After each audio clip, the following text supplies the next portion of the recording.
का स्वरूप भिन्न भिन्न शब्दों के माध्यम से ग्रंथकारों ने विश्लेषित किया है।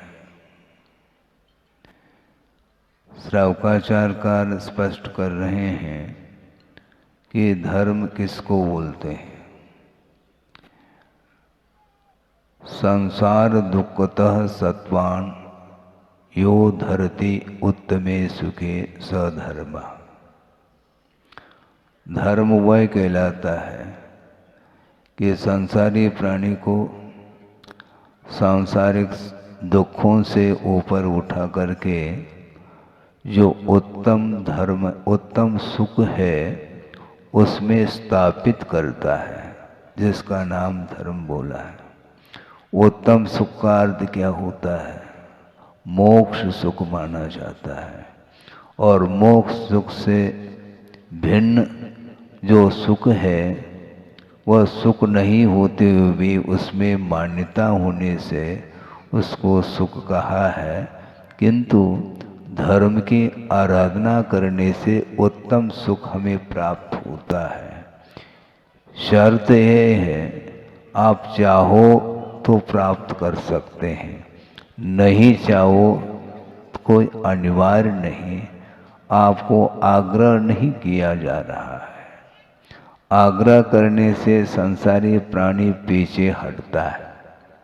इसलिए आचार्य कहते हैं किसी को आग्रह नहीं करो, किंतु बार बार जिसके भीतर मोक्ष सुख को प्राप्त करने की उत्कंठा बनी रहती है उसके सामने आगम के आधार से उपदेश दिया जाता है तो उसके प्रति श्रद्धा का भाव भी व्यक्त होता है, उसके प्रति बहुमान जागृत होता है और उस आगम के प्रति भक्ति भी जागृत होती है। ये स्पष्ट है। छोटा सा बालक है, वो गोद में है और वह रोता है। जब तक नहीं रोता तब तक माँ उसको दूध नहीं पिलाती। हाँ, वो रोने लगा, देखो। सोचो, विचार करो।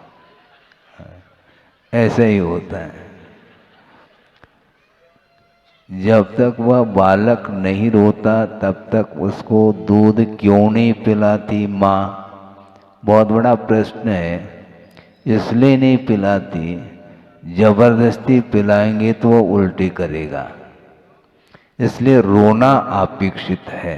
रोने से उसके रुदन को समझती है माँ, इसको भूख लगी है, इसलिए एक आध चम्मच उसको दूध पिलाया जाता है। और पिलाने के बाद 2 मिनट हुआ नहीं, फिर रोने लगा तो फिर नहीं पिलाती वो समझती है कि ये इसमें जो रो रहा है ये असली नहीं है। हाँ, ये आर्टिफिशियल है। हाँ, बिल्कुल। बहुत विचित्र दशा है बच्चों की भी।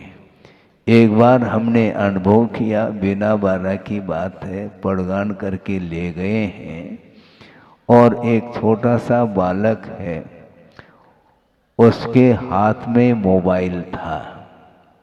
माँ ने उसको मोबाइल उसके हाथ से लेकर के दूसरे स्थान पर रखा।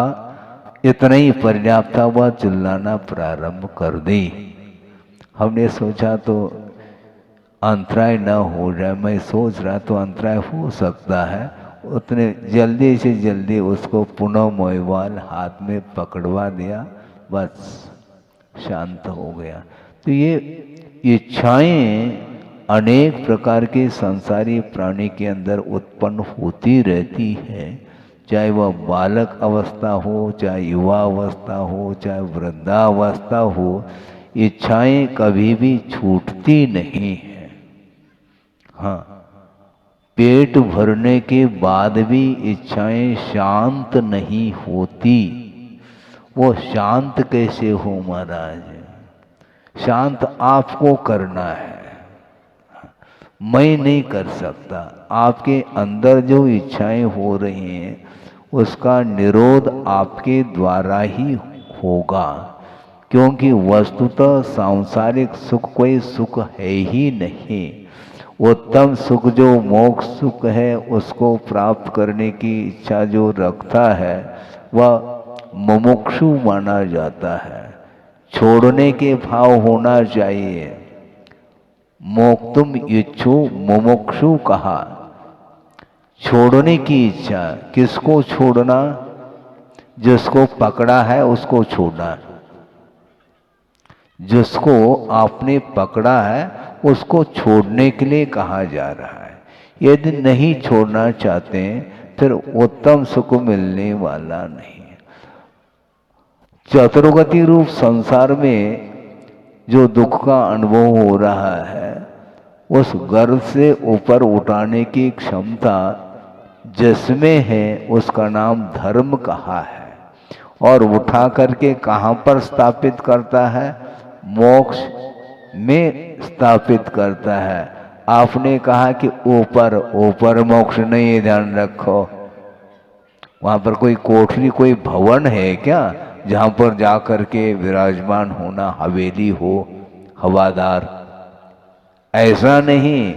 ऊपर का अर्थ वहां मोक्ष नहीं, मुक्ति तो यहीं पर मिलती है और मुक्त होने के अनंतर समय में वहां पर जाकर के वह जीव ठहर जाता है, मुक्त जीव। इसका नाम मोक्ष है। यहाँ पर मुक्ति मिलती। कई बार पंच कल्याणक देखा होगा। मोक्ष कल्याण, निर्वाण कल्याण के दिन क्या होता है अब देखो तो सही। अरहंत अवस्था को प्राप्त है भगवान और उन्हें केवल ज्ञान तो हुआ है किंतु निर्वाण शेष है और निर्वाण की उपलब्धि, उसका लाभ भी यहीं पर होता है और उसके उपरांत ऊपर वह आत्मा चली जाती है। आपके बीच में वह रहना नहीं चाहती। जब तक है तब तक वह घुल मिल करके रहती थी आत्मा।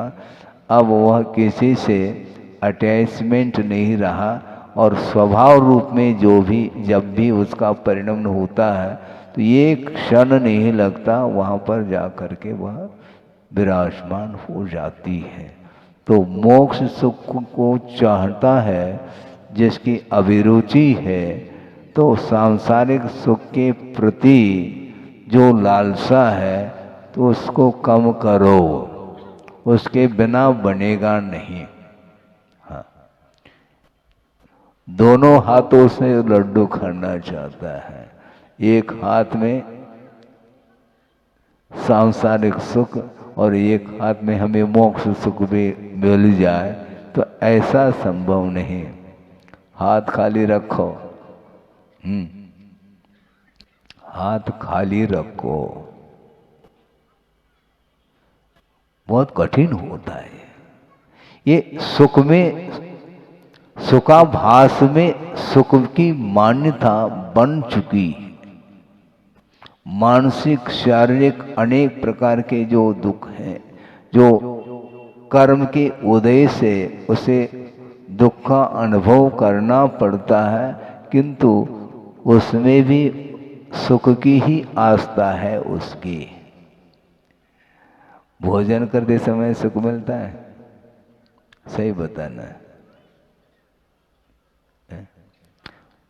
दुख का प्रतिकार है, सुख नहीं है। आपने भोजन में मिर्ची का सेवन किया है और नाक गीली हो गई है, वो दुख है क्या सुख है मुझे बताओ?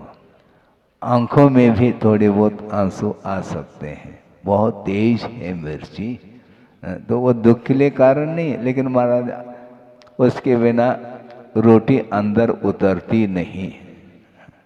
ये क्या है? रुचती नहीं। ये सारे ये सुख की सामग्री नहीं, किंतु वेदना जो हो रही है, क्षुधा वेदना, उसको शांत करने के लिए इसका उपयोग किया जाता है। इतना ही इसका अर्थ है। किंतु जो अविनश्वर सुख है वह कर्मायत्त नहीं है। कर्म के अभाव में, शरीर के अभाव में शरीरातीत अथवा इंद्रियातीत जो सुख उत्पन्न होगा वह शाश्वत सुख माना गया है। वह कभी भी उसका अंत नहीं होता और उसकी निरंतरता बनी रहती है। और एक समय में जो मोक्ष सुख है वह कितना है, वो सुख अनंत सुख है, उस सुख का अंत नहीं, और एक समय में सुख उत्पन्न हो रहा है। और ऐसे अनंत काल तक वह सुख कभी भी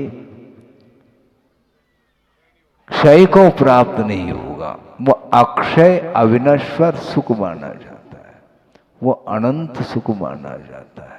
और उसके अभाव में कर्म के उदय में अनंत दुख का अनुभव करता है। दोनों तरफ अनंत लगा हुआ है, अनंत दुख का अनुभव और इधर अनंत सुख का अनुभव। यह केवल आस्था के ऊपर निर्धारित है। वर्तमान में आपको कोई प्रश्न कर सकता है, उसके तरफ से मैं आपके सामने प्रश्न रख रहा हूं कि मोक्ष मार्ग में सुख है क्या? नहीं है, बताना है। मोक्ष मार्ग में, मोक्ष में नहीं कह रहा हूं, मोक्ष मार्ग में सुख है कि नहीं है?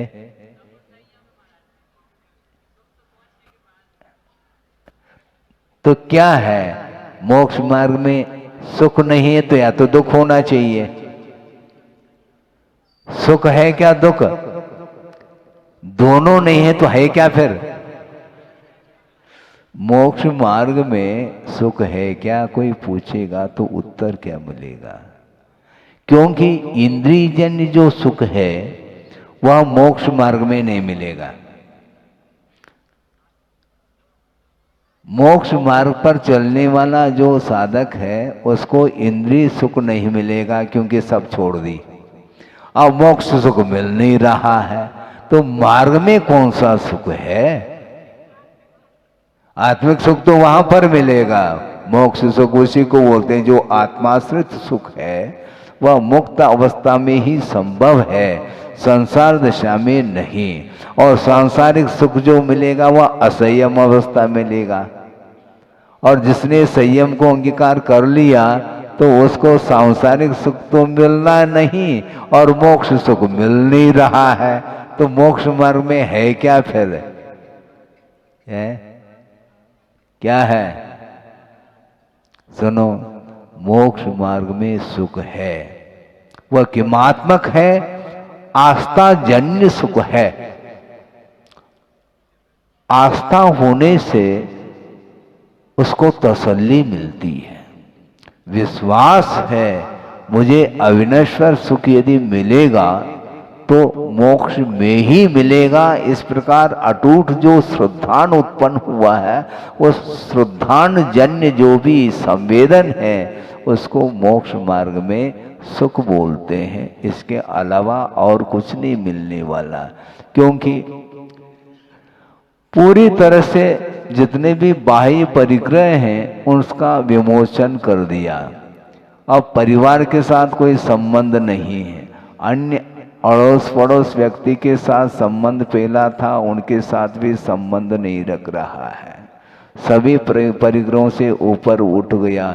यहाँ तक कि वस्त्र का भी त्याग कर दिया। अब बचा क्या? शरीर केवल बचा है और इसके लिए भी केवल एक बार आगम के अनुरूप आहार लेना है। अब मान लो आहार के लिए निकल गए और पहली ग्रास में बालचंद जी आ गए, अब क्या करेंगे? सिट डाउन, बैठ जाओ। अब 24 घंटे के लिए कुछ नहीं मिलना है। इसलिए हम कह रहे थे कि सांसारिक सुख विषयजन्य सुख उसको मिल रहा है क्या? नहीं मिल रहा है, इसके उपरांत भी वह दुखी नहीं होता, बल्कि जो दाता के आंखों में आंसू आ रहे हैं उसको भी संबोधित करता है। ये कर्म के उदय में होता है, इस प्रकार संक्लेश करने की आवश्यकता नहीं है। बड़े बड़े जो साधक होते हैं उनके जीवन में भी इस प्रकार के कर्म के उदय आते हैं। एक दिन नहीं, 2 दिन नहीं, 3 दिन नहीं, 6 महीने तक वृषभनाथ भगवान ने अनशन तप को अंगीकार किया। चारों प्रकार के आहार का परित्याग करके वो साधना में रत हो गए। इसके बाद भी वह कर्म अभी भी हिल नहीं रहा है। वो 6 महीने होने के उपरांत जब आहार के लिए उठते हैं तो लगातार उठ रहे हैं, किंतु 6 अथवा 7 महीने तक उन्हें लाभ नहीं मिला, अलाभ होता रहा। इतना तप करने के उपरांत भी वह कर्म व्यवधान उपस्थित कर रहा है। इसके उपरांत भी किसी को कोई संकेत नहीं दिया उन्होंने कि मुझे इस ढंग से आहार दे दो। इसलिए तीर्थंकर दीक्षित होने के उपरांत जब तक उन्हें केवल ज्ञान उत्पन्न नहीं होता तब तक वह अखंड मौन धारण करके बैठ जाते हैं। किसी के साथ कोई वार्ता नहीं, उपदेश भी नहीं देते वो, ये ध्यान रखो। और आहार के लिए उठ रहे हैं, विधि किसी को ज्ञात नहीं और स्वयं को ज्ञात है, क्योंकि दीक्षित होते ही वे तीर्थंकर केवल ज्ञान को छोड़ करके लगभग सारी रिद्धियों से वह संपन्न होते हैं। विपुलमती मन पर ज्ञान उन्हें प्राप्त होता है और जन्मता अवधि ज्ञान भी है, क्षय सम्यक भी है, सारी बातें हैं। और कठिन से कठिनतम वह तप करने में तत्पर हैं। और इसके बाद भी अंतराय कर्म का उदय आता है, वह निरंतर 6-7 महीने तक लाभ नहीं हुआ। लेकिन मुख खोल करके उन्होंने किसी को उपदेश नहीं दिया कि आहार की ये विधि होती है, इस विधि से देना चाहिए। नहीं, मिलना हो तो मिलेगा, याचना नहीं। आगम के अनुरूप मिलेगा तो हम ले लेंगे, इसमें कोई बाधा थोड़ी है। तो आगम के ज्ञाता स्वयं हैं, किंतु दूसरे को वो ज्ञान देना नहीं चाहते हैं। स्वयं के लिए, दूसरे के लिए दे दे महाराज, समस्या यही हो जाती ना। दूसरे के लिए उपदेश दे दे तो हमारे लिए पहले थाली परोसी जाएगी। समस्या ये है, एक बार ऐसा ही हुआ, कुंडलपुर की बात है। आर्य का संघ भी वहां पर था, गुरुदेव विराजमान थे और मैं भी संघ में था।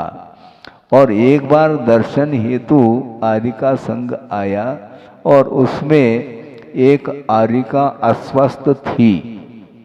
तो अन्य आर्यिकाओं ने कहा कि महाराज काफ़ी दिन हो गया, स्वास्थ्य ठीक नहीं हो रहा है और औषधोपचार आदि चल रहा है, इनके लिए ऐसा कोई भी आहार के अपेक्षा से कोई पथ्य इत्यादि बता दो जिसके माध्यम से इनके लिए सहयोग मिल जाए, स्वास्थ्य के लिए लाभ हो। तो हमने अमुक वस्तु, नाम नहीं ले रहा हूँ, बता दिया। लेकिन दूसरे दिन क्या हुआ, वह पत्ते मेरे लिए ले आए।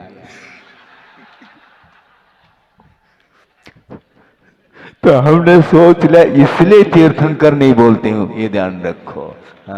आप लोगों की आदत रहती दूसरे के निमित्त से हमें देना चाहते हैं, एक कटोरा लेकर के आ गए। वो क्या है ये, वो इस प्रकार उपदेश देते नहीं। वो दीक्षित होने के पूर्व में भोग भूमि का जब अवसान हुआ, कर्म भूमि प्रारंभ हो गई, उस प्रकार 6 कर्म का उपदेश उन्होंने दिया।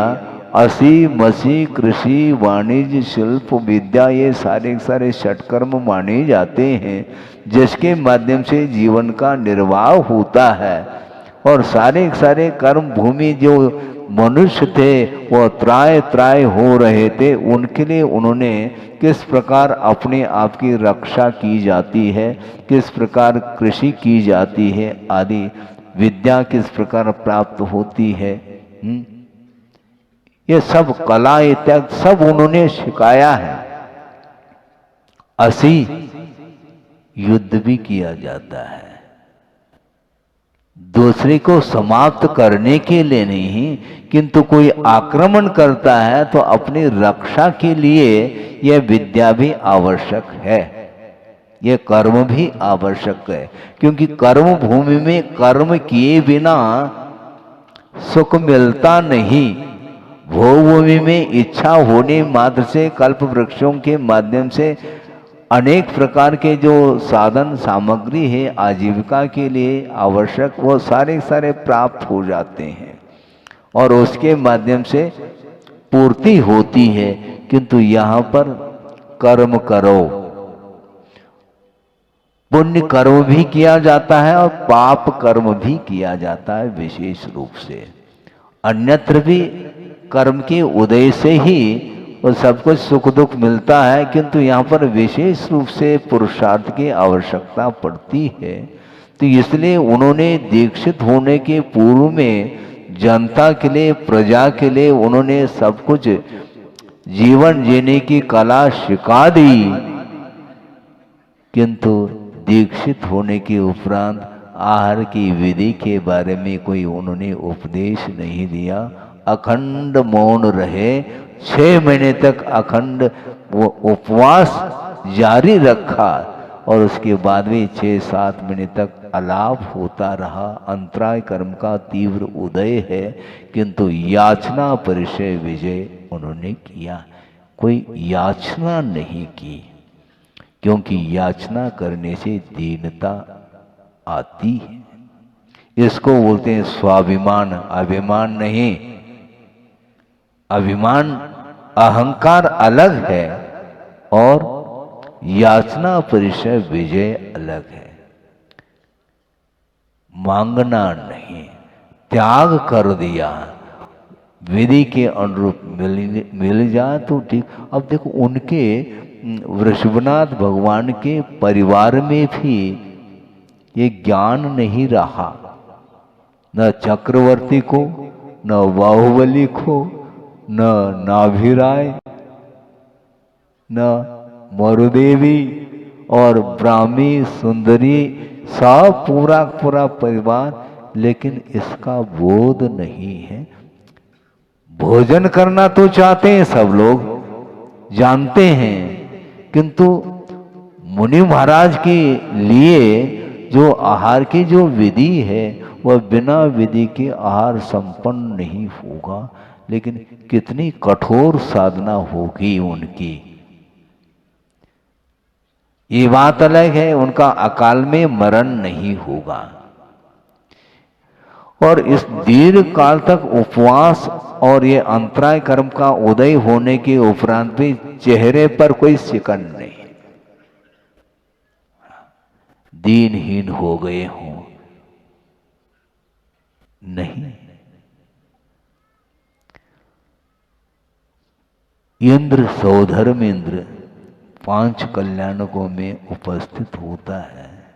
गर्भ कल्याणक, जन्म कल्याणक, दीक्षा कल्याणक, केवल ज्ञान निर्माण, सभी कल्याणकों में वो उपस्थित होता है और आसन कंपायमान हो जाता है तो आ जाता है। लेकिन लगातार जो अंतराय चल रहा है, इसके उपरांत भी जब उनके पास अवधि ज्ञान भी है, किंतु वह काम में नहीं आता अवधि ज्ञान। क्यों? यह स्पष्ट कर्म सिद्धांत है। तीव्र यदि कर्म का उदय चल रहा है तो उसके लिए कोई भी वातावरण उनके लिए अनुकूल नहीं मिलेगा। और 6-7 महीने निकलने के बाद श्रेयांश राजा को स्वप्न आता है कि आहार की विधि इस प्रकार है। उसके पहले क्यों नहीं स्वप्न पड़ा? उसके पहले पड़ जाए तो फिर तो अंतराय कर्म क्या फिर? नहीं पड़ सकता वो। याचना नहीं, क्योंकि यह सांसारिक सुख है, उसकी याचना नहीं की जाती। मोक्ष सुख मिलने वाला ऐसा थोड़ी मिलेगा है? कदम कदम पर हम दीनहीन होते चले जाएं तो फिर मोक्ष थोड़ी मिलेगा। नहीं, क्यों? याचना परिचय के ऊपर विजय। वस्तुतः ये जो कुछ भी सुख है ये पराधीन है, ये सिद्धांत है। हम पराधीन क्यों हो? आगम के अनुरूप मिलेगा, ये शर्त है। नहीं है तो नहीं। अलाभ में भी लाभ के समान वह प्रसन्न रहते हैं। दाता तो दुखी हो रहा है, वो कह देते हैं वस्तुतः ये अंतराय एक में नहीं, दोनों के बीच में अंतर आता है।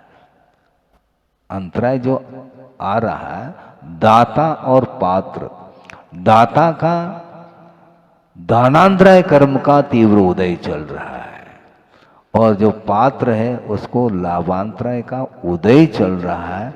दोनों का ये संबंध है। दोनों में यदि क्षोभम हो जाए तो वह निर्विघ्न वह आहार हो सकता है, नहीं तो नहीं हो सकता। तो इसलिए कर्माधीन सुख की ओर ध्यान नहीं देना चाहिए, ये बात चल रही है। तो उत्तम सुख में स्थापित करने वाला जो होता है वह धर्म होता है और वह धर्म रत्नत्रय आत्मक धर्म होता है। सदृष्ट ज्ञान वृत्तानि धर्मम, ऐसा कहा। सम्यक दर्शन, सम्यक ज्ञान और सम्यक चारित्र की जो समष्टि है इसका नाम धर्म कहा है। इसलिए धर्म की आराधना करो तो उत्तम सुख आपको मिलेगा। मोक्ष चाहने से नहीं मिलेगा।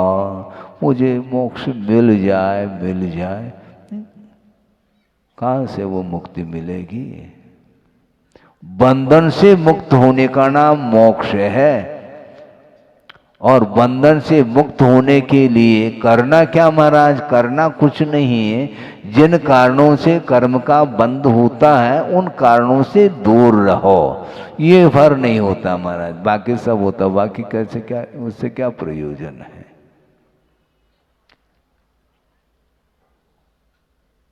दुख की सामग्री को बटोरता है संसारी प्राणी और दुख से बचना भी चाहता है। कर्म बंध से बचो। गुरुदेव ने ये कहा कि कर्म अत्यंत सूक्ष्म है, उसके बंध से बचने के लिए करना क्या है? जो कर्म बंध के लिए जो निमित्तभूत सामग्री है, जो पंचेंद्रिय के विषय, उनको नो कर्म की संज्ञा दी है, उससे दूर रहो। यदि कर्म बंध से बचना चाहो तो उनसे दूर रहो। ये नहीं होता, इसलिए संसार का अभाव नहीं हो पा रहा है। संसार से ऊपर तो उठना चाहते हैं। हाँ, अभी धरती से ऊपर उठ रहा है, फ्लाइट से यात्रा कर रहा है वो, और कहता है कि मुझे मोक्ष तक पहुंचाओ। फ्लाइट से पहुंच जाओ ना मोक्ष, रोक के अग्रभाग पर, वहां पर हवाई पट्टी होगी, उतार दो उस विमान को। है? मंगल पर उतर रहे हैं।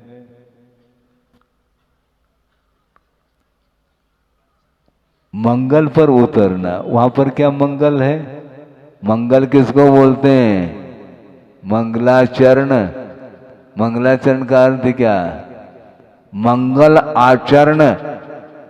हाँ, आचरण तो सभी कर रहे हैं किंतु मंगलमय आचरण होना चाहिए। मंगल का अर्थ क्या है महाराज? इसका स्वरूप भी बताया, आप सुनिएगा। मंगल किसको बोलते हैं? मलम पापम गालयति ध्वंसयति दूरी करोति, यह समंगल। वह मंगल है, जिसके माध्यम से पाप समाप्त हो जाए उसका नाम मंगल कहा है। तो पाप करना बंद कर दो, वो नहीं होता। सांसारिक जितने भी कार्य हैं उसमें पाप में परिणाम के द्वारा ही वो कार्य हो रहे हैं, और पाप का नाम ही अधर्म है, और पाप ही शत्रु है। कोई आ गया ये मेरा शत्रु है, वो शत्रु नहीं है, ध्यान रखो। आपके जो परिणाम पाप में परिणाम है वही शत्रु है। उसके उदय से ही इस प्रकार की परिकल्पना हो रही है कि ये मेरा शत्रु है और ये मेरा मित्र है, इससे बोलना, इससे नहीं बोलना, इससे प्रेम करना, इससे द्वेष करना, ये सारे सारे भाव ये पाप में परिणाम माने जाते हैं। इसलिए पाप ही शत्रु है और धर्म ही बंधु है, ऐसा कहा है। और आप परिचय देते हैं, हाँ महाराज ये फैमिली है। अच्छा,